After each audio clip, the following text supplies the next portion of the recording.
Audiolibros en 15 minutos. Suscríbete al canal y explora un nuevo libro cada día. A medida que los seres humanos se extendieron por todo el mundo, los patógenos animales que antes eran inofensivos se adaptaron a nuestro cuerpo y nos enfermaron. ¿Alguna vez te has detenido a preguntarte si hay algún lugar en la Tierra que los humanos no hayan habitado? Durante los últimos siglos, nos hemos expandido a casi todas las regiones del planeta. Incluso puedes encontrarnos en lugares inhóspitos como los humedales y la Antártida. Bueno, a veces esta gran expansión tiene graves consecuencias. Tomemos, por ejemplo, los Sundarbans, un gran bosque de manglares en Bangladesh e India que quedó deshabitado por los emperadores mogoles, que lo vieron como una tierra peligrosa y malvada. En cierto modo, esto resultó ser cierto, ya que en ese momento la zona estaba repleta de gérmenes de cólera transportados por pequeñas criaturas parecidas a pulgas llamadas copépodos. Pero alrededor de 1760, la Compañía de las Indias Orientales se apoderó de la zona y taló el bosque para cultivar arroz. A finales del siglo XIX, los humanos ocupaban el 90% de los Sundarbans y, sin saberlo, trabajaban y se bañaban en aguas llenas de copépodos portadores del cólera. Esta exposición masiva y continua permitió que la bacteria del cólera se adaptara al cuerpo humano y nos convirtiera en su nuevo huésped. Con el tiempo, las bacterias desarrollaron pequeñas colas que les permitieron unirse, formar una película pegajosa y colonizar nuestro intestino. Vimos que esto volvió a suceder en 2003, con la epidemia del síndrome respiratorio agudo grave, SARS, cuando un virus de murciélagos aprendió a adaptarse a los humanos en un mercado húmedo de Guangzhou, China. Los vendedores de estos mercados venden una amplia variedad de animales vivos, como tortugas, serpientes y murciélagos. El virus que eventualmente causaría el SARS comenzó como un virus del murciélago herradura, que por lo general no puede dañar a los humanos ni a la mayoría de los animales. Sin embargo, dado que este mercado tenía tantos animales salvajes encerrados en un espacio tan pequeño, el virus recibió la exposición continua que necesitaba para adaptarse a otros animales, finalmente, a las personas. Así que sabemos cómo comienza un brote. En el próximo parpadeo, veremos cómo este contacto inicial puede provocar una epidemia mundial. Los patógenos utilizan nuestro propio sistema de transporte para propagarse. Los medios de transporte humano han evolucionado rápidamente, desde barcos hasta trenes y aviones, y ahora podemos darnos el lujo de cruzar miles de millas en solo unas horas. Desafortunadamente, esto también es excelente para los gérmenes. De hecho, sin la ayuda de nuestros sistemas de transporte, la capacidad de propagación de los patógenos sería bastante limitada. Echemos otro vistazo al cólera. En sus inicios, el cólera ni siquiera podía viajar de un ser humano a otro. Así que, para evitarlo, desarrolló una toxina que causaba diarrea, que demostró ser una forma eficaz de eliminar las bacterias infecciosas de una persona enferma y ponerlas cerca de otras personas sanas. Sin embargo, la diarrea no es un medio de transporte ideal, ni siquiera para el cólera, ya que la enfermedad solo puede contagiar a personas que viven muy cerca unas de otras. Afortunadamente, el siglo XIX vio el desarrollo de muchas formas nuevas de transporte, incluidos los viajes por mar y canales. Y dado que la bacteria Vibrio cólera es un patógeno que se transmite por el agua, esto era ideal. Una vez que el cólera llegara a un sistema de canales, podría propagarse a grandes distancias. Hoy en día, los viajes en avión son nuestra principal forma de conectar el mundo, lo que facilita aún más la circulación de los patógenos. Podemos ver esto en el brote de SARS de 2003. Cuando las primeras víctimas de Guangzhou llegaron al hospital, los médicos no estaban seguros de la causa. El médico a cargo viajó a Hong Kong, donde se registró en un hotel e infectó a 12 personas más, incluida una azafata. La azafata viajó entonces a Singapur antes de enfermarse y registrarse en un hospital. Su médico tenía previsto volar a Nueva York, pero solo llegó a Frankfurt antes de sucumbir a la enfermedad. Otras personas infectadas viajaron a Vietnam, Canadá y los Estados Unidos. En un día, el SARS se había extendido a los 5 continentes. Sin embargo, el transporte público no es la única forma en que ayudamos a estos gérmenes, como veremos en un abrir y cerrar de ojos. Otro problema es nuestro sistema de gestión de residuos. A pesar de los avances en la gestión de los desechos humanos, las heces aún pueden provocar brotes peligrosos. Hoy en día, las personas de muchas industrias diferentes reciben capacitación sobre las técnicas adecuadas de higiene y saneamiento. Pero nos llevó mucho tiempo llegar a este entorno relativamente limpio. En los siglos XVIII y XIX, la gente estaba rodeada de suciedad, lo que creaba las condiciones perfectas para las epidemias de cólera. En Nueva York, por ejemplo, se podían encontrar desechos humanos en callejones y aceras, y la tasa de contacto era tan alta que se estima que una persona promedio ingirió alrededor de 2 cucharaditas por día. Al problema se sumaron los lotes de agua de Manhattan, terrenos pantanosos a lo largo de la costa que se convirtieron en urbanizaciones. 2 veces al día, el aumento de las mareas inundaba la zona, arrastrando heces y agua infestada de gérmenes a las calles, y sótanos e incluso filtrándose a los pozos de agua potable. Debido a la sequía de 1832, la pequeña cantidad de agua potable disponible se contaminó cada vez más, lo que provocó una mortal epidemia de cólera. Afortunadamente, los países occidentales cuentan ahora con sistemas adecuados para gestionar los desechos humanos. Sin embargo, el problema sigue afectando a las gigantescas granjas industriales que manipulan enormes cantidades de desechos animales. Entre 1959 y 2007, el tamaño de las granjas porcinas estadounidenses aumentó un 2000%, y las granjas avícolas crecieron un asombroso 30.000%. Como puede imaginar, la cantidad de residuos producidos en estas granjas también aumentó enormemente. Esto ha dado lugar a charcos de estiércol, donde los patógenos prosperan, evolucionan y contaminan el aire, el suelo y el agua de la granja. Incluso si no vives cerca, podrías estar expuesto a los peligrosos patógenos que se forman allí y que, al desecharse el agua y el estiércol, pueden contaminar los productos que terminan en el supermercado local. Esto es lo que ocurrió en 2011, cuando miles de alemanes comieron brotes de fenogreco contaminados procedentes de Egipto, y padecieron una diarrea sanguinolenta causada por una cepa única de la bacteria intestinal común E. coli, productora de la toxina Shiga, conocida como STEC. Los residuos peligrosos siguen siendo un problema, y en un abrir y cerrar de ojos se explica cómo las grandes ciudades también contribuyen a la propagación de enfermedades. Las pandemias prosperan entre grandes multitudes. Muchas personas se sienten atraídas por las ciudades grandes y vibrantes del mundo. Desde principios del siglo XIX, la ciudad de Nueva York ha sido el hogar de personas de todo el mundo que buscan trabajo y una vida mejor. Pero esto no siempre ha salido muy bien.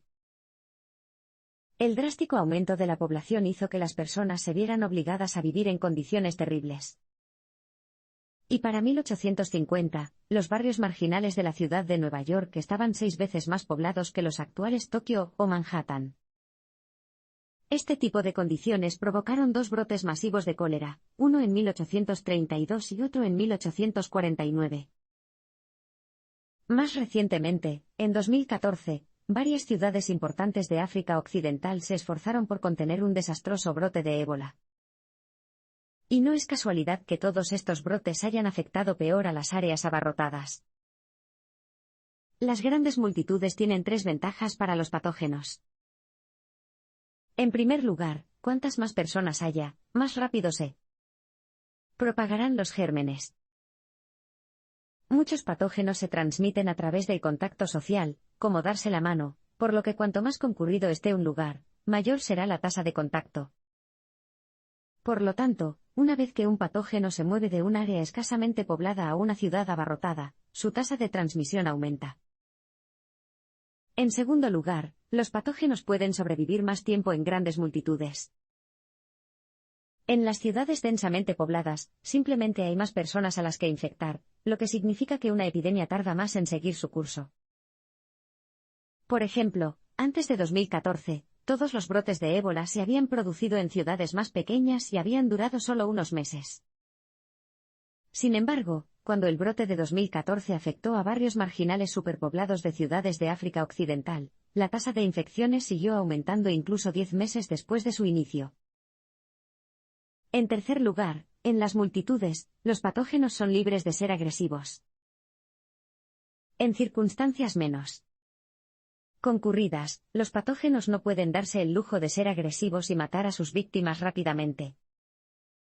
De lo contrario, no podría infectar a otras personas.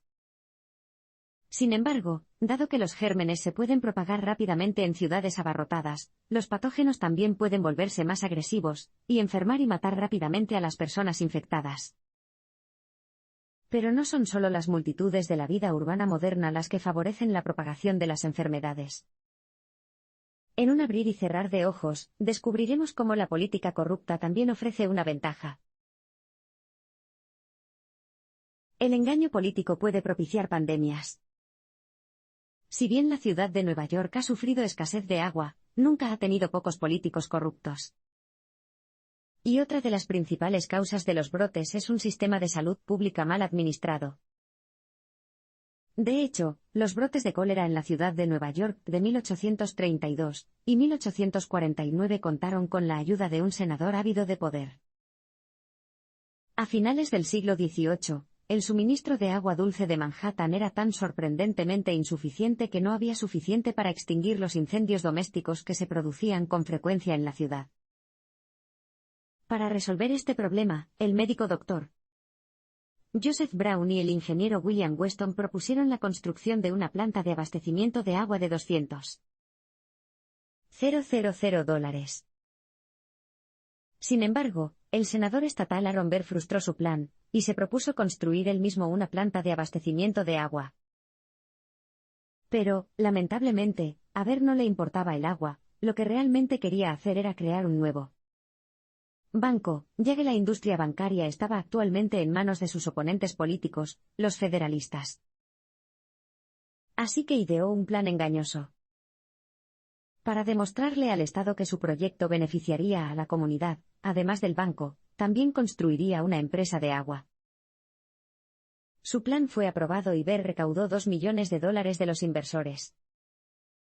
Pero solo invirtió $261 en las obras hidráulicas y guardó el resto para su banco. Esto dio lugar a unas pésimas obras hidráulicas que abastecieron a la ciudad con agua potable contaminada durante más de 50 años, lo que contribuyó a los brotes de cólera de 1832 y 1849. Sin embargo, Burr se impuso, en 1801, se convirtió en vicepresidente de Thomas Jefferson. Incluso hoy en día, el engaño político posibilita las epidemias. En 2002 y 2003, el gobierno chino convirtió el brote del SARS en secreto de Estado, y amenazó a médicos y periodistas con procesar a los médicos y periodistas si se daban a conocer los detalles. Finalmente, un residente de Guangzhou se lo mencionó a un conocido en Internet y la información salió a la luz. Pero incluso entonces, el gobierno impidió que la Organización Mundial de la Salud, OMS, investigara los casos y siguió negando el brote. Como resultado, la OMS no pudo intervenir y el virus se propagó sin interrupciones. Sin embargo, como veremos en un abrir y cerrar de ojos, incluso en ausencia de corrupción, la medicina sigue teniendo dificultades para combatir los brotes.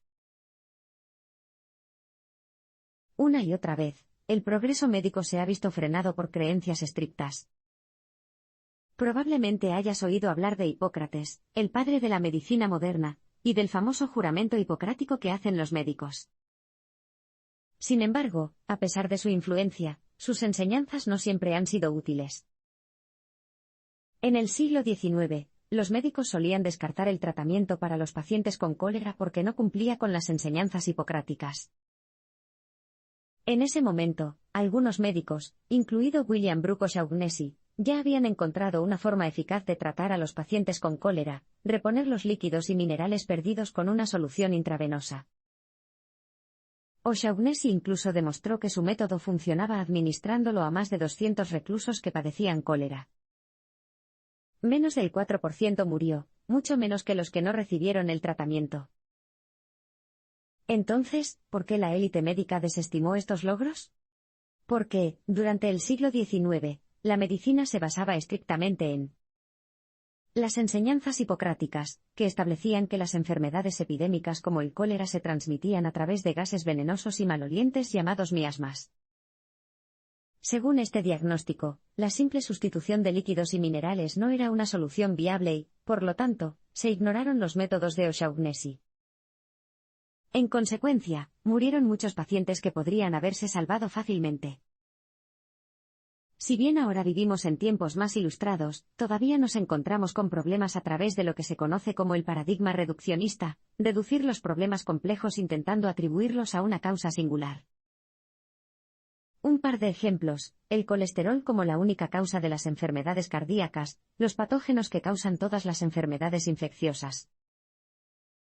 A menudo, los médicos se centran en un síntoma e ignoran el contexto más amplio, lo que significa que no buscan otras pistas fuera de su área de especialización, ni del entorno o el estilo de vida del paciente. Por ejemplo, cuando se produjo el brote de ébola de 2014, la enfermedad ya había estado afectando a los simios durante algún tiempo. Sin embargo, dado que los veterinarios y los médicos rara vez comparten información, esta conexión no se descubrió hasta que ya era demasiado tarde. Como veremos en un abrir y cerrar de ojos, saber cómo evitar un brote significa mirar más allá de lo obvio. Fijarse en los patógenos extraños puede distraernos de otras enfermedades peligrosas en el hogar. Es parte de la naturaleza humana tener miedo a las enfermedades exóticas. Pero también es fácil dejarse llevar, y pasar por alto los peligros que acechan en casa. Cuando el ébola se desató en 2014, el mundo entero se dio cuenta y quedó aterrorizado. Casi 2/3 de los estadounidenses temían que la epidemia entrara y se extendiera por todo el país. Sin embargo, estos temores suelen ser irracionales. Incluso las agencias gubernamentales reaccionaron exageradamente. Las personas que regresaban de uno de los países africanos afectados se enfrentaban a cuarentenas y a semanas de controles médicos obligatorios 2 veces al día. Y algunos de estos casos parecen absurdos. Una maestra fue puesta en cuarentena porque asistió a una conferencia en Dallas, a 10 millas de un hospital que atendía a un paciente de ébola. Y otros países, como Australia y Canadá, prohibieron todos los viajes hacia y desde África Occidental. Por supuesto, la indiferencia ante nuevos patógenos aterradores, como el SARS o la gripe aviar, es una mala idea. Sin embargo, si bien reaccionamos drásticamente ante estas posibles nuevas amenazas, nos despreocupan notablemente los patógenos más comunes. Tomemos la enfermedad de Lyme, por ejemplo. Desde su origen en 1975, la enfermedad de Lyme se ha extendido por todo Estados Unidos y, a pesar de ser una enfermedad muy dañina, no existe un miedo generalizado. Cada año, casi 300.000 personas se infectan con la enfermedad de Lyme, e incluso cuando se diagnostica correctamente, puede resultar muy difícil de tratar. Hay muchos síntomas graves y duraderos, como pensamientos suicidas, dolor crónico y parálisis. Sin embargo, la mayoría de las personas ni siquiera se preocupan por protegerse contra las garrapatas que transmiten la enfermedad. El hecho de que no tengamos en cuenta la enfermedad de Lyme la hace aún más peligrosa. Los expertos coincidieron en que las probabilidades de que se produzca una epidemia de ébola en los Estados Unidos eran bastante bajas. Sin embargo, a pesar de los hechos, la gente le temía más que a un patógeno que ya estaba entre nosotros, uno que afectó a más de 250.000 de personas solo en los Estados Unidos.